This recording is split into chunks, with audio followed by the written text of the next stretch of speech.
Now, we also have to one more thing is that, okay, they're also like one of the group of other nuclei that are present, and they're present usually located these are present usually located on more ventrolaterally located, okay? So let me just quickly draw this down here and show exactly where this located. These are called ventral respiratory group of nuclei, okay?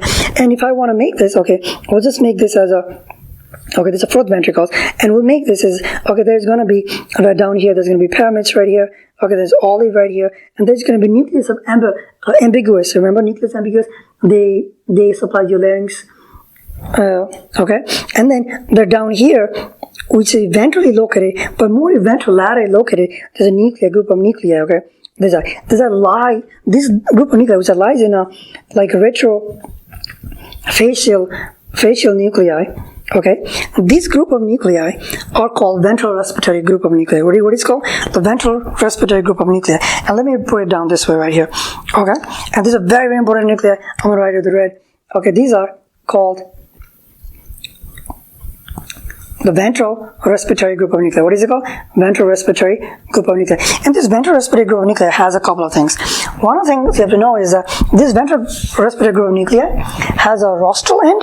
So you can see the rostral end and caudal end. And really what happens in the rostral end, there are a group of like specialized nuclei which are called, let me just write it down here. They're called, okay, these are called Bud-Ginger complex. Okay? And then more the caudal end, there's more like down here, not even here, like more down here, there is a other nuclei which is called pre-Bud-Ginger complex. Okay? Alright, and then also like some other nuclei that present there are called like a para-ambiguous nuclei, or there's also called para-retro-ambiguous nuclei also present there, and those para-retro-ambiguous nuclei, they help with the expiratory muscles, okay? So these are ventral respiratory group of nuclei, okay? The reason why I mentioned this ventral respiratory group of nuclei, they contains both inspiratory nuclei and expiratory nuclei. That's what I'm talking about. And those Bud-Ginger complex, this one mostly has to do with the expiratory. Has to do with the expiration. Let me just down expiration. TION. And this pre-Bud-Ginger complex has to do with the inspirations. And I'll mention why. What is this? What is the role of this? So what happens is that whenever, let's say, because remember, normally what happens is that during the quiet breathing, whenever you take the air in, this guy, which is the dorsal respiratory group of nuclei, what happens is that they will go and supply the phrenic nerves, okay, supplies, and the diaphragm will contract, you take the air in, right? But sometimes if you want to take that, like, let's say, deep air, and then what happens is that some of the action potential from the dorsal, they'll actually spills over this guy, spills right here. They'll spills over to this complex, which is the pre-Bud-Ginger complex, okay? Okay, pre-Bud-Ginger complex. And what happens is from the pre-Bud-Ginger complex, the action potential go from here, okay? Let's make this action potential go down here, and it stimulates those muscles right here, this external, those stimulates that muscle that has to do with the deep inspiration, those external intercostal muscles, and they also stimulate those phrenic nerve right here, okay? So that way you can have a powerful stimulation to take the air in, because that's what it does. Because normally what happens is that this inspiratory center, whenever you're taking the normal air in, what happens is that these ventral respiratory groups in a normal breathing, normal or quiet breathing, this dorsal respiratory group is the only one that is actually functioning, and that makes this NEMOX, and in that case, these ventral respiratory groups are normally like inhibited. Okay, because what happens is that the action potentials are not spilling from the dorsal respiratory group of nuclei to the ventral respiratory group nuclei. Because of that, what happens is that ventral respiratory groups nuclei are in normal breathing, quiet breathing, normally it's inhibited. But whenever it spills over, okay, then that's the only time this guy get activated from the pre-Bud-Ginger complex and that Bud-Ginger complex, and then they'll powerfully stimulate this, okay? Now, but remember but that time, you also don't understand that time this Bud-Ginger complex is right here. Let's make this as a Bud. This guy is actually normally inhibited, which is the Bud-Ginger complex, okay? During the inspiration, because we don't want this to get activated. whenever we want to do like the deep expiration, like when you are a forceful expiration, that's the only time what happens is the Bollinger complex is activated. Okay, Bollinger complex is activated, and then these guys who sends the fibers, okay, downwards, and there are different types of fiber they'll send out.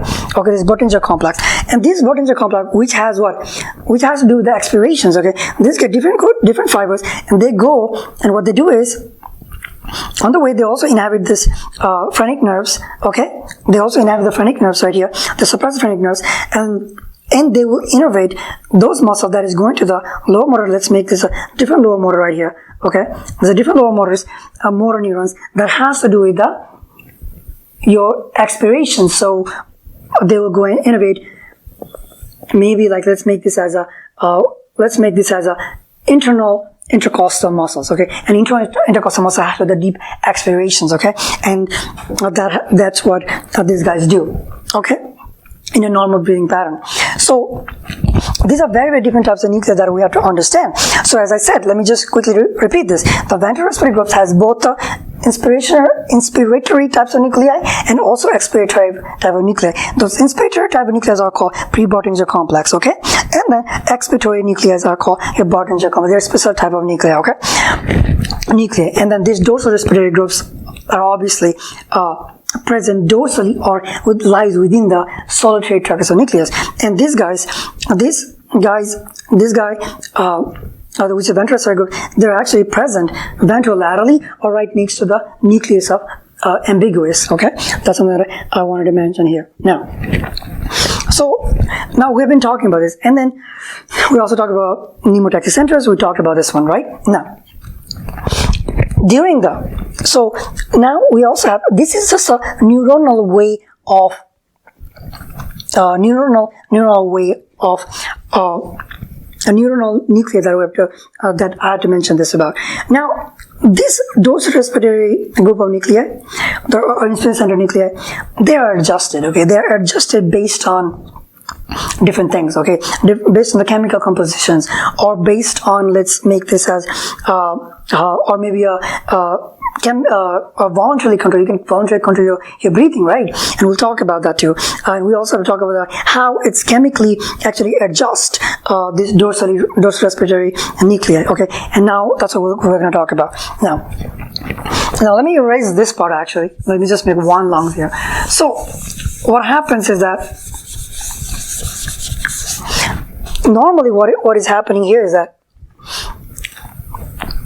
normally what happens is that, okay, whenever we talk about this, there is, and down here, okay, if I make this one right here, this ventral respiratory group, okay, and then this is my ventral group. Let me just make this guy a little differently here, and we'll talk about the chemical compositions here, right? Okay, let's just make this my cortex right here, okay, and then we'll make this as a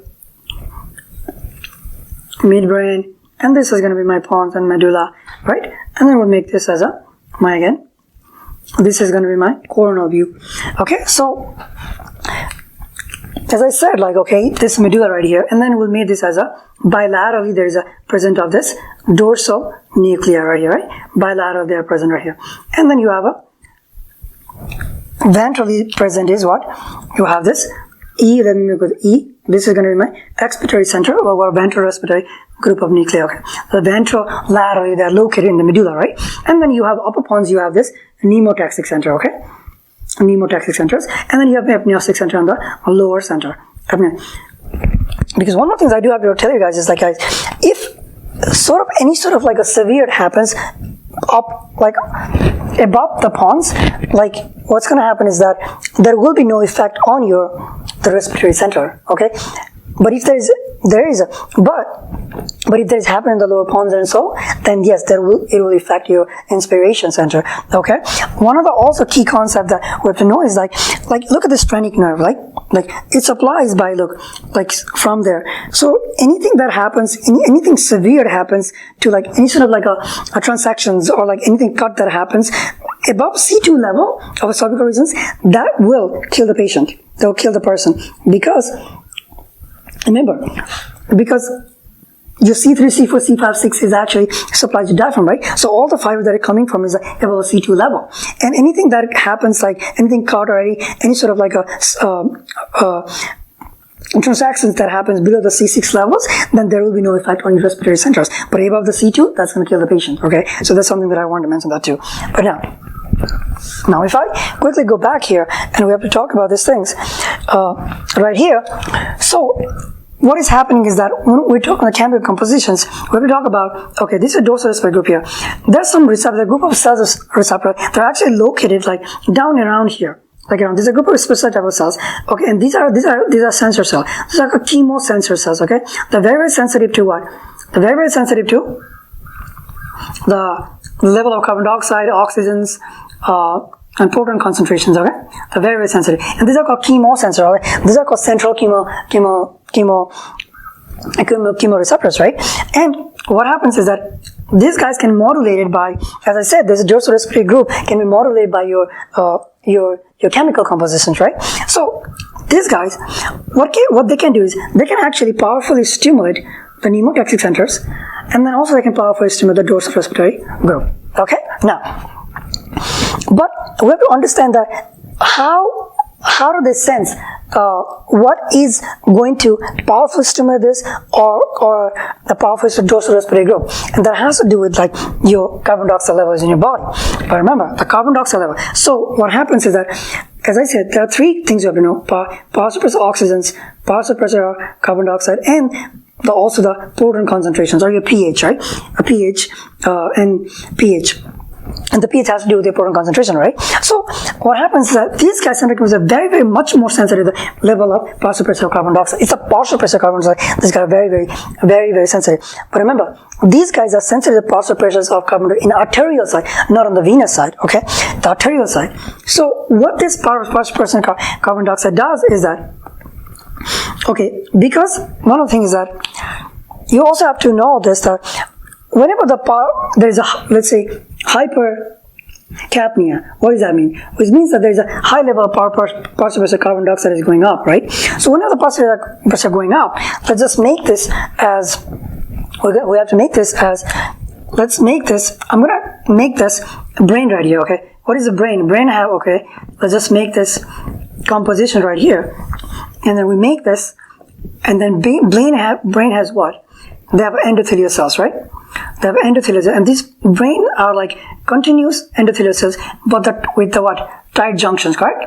And then they also have the astrocyte fluid process. So that's a blood-brain barrier. Okay, there's a CSF fluid right here, right? If I just cut this one and put it down here, it looks something like this, right? And the fluid process astrocyte.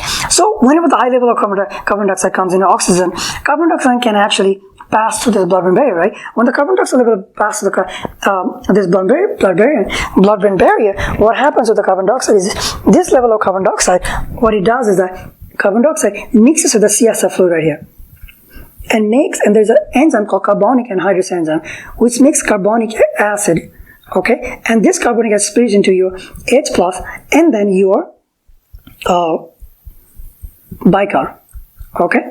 Now, this bicarb on the CSF fluid, this is the powerful stimulant. This is the one that stimulates central chemoreceptors. Okay, remember the carbon dioxide. But what about let's say you have a low pH and a lot of protons are accumulating in your peripheral blood. With the peripheral blood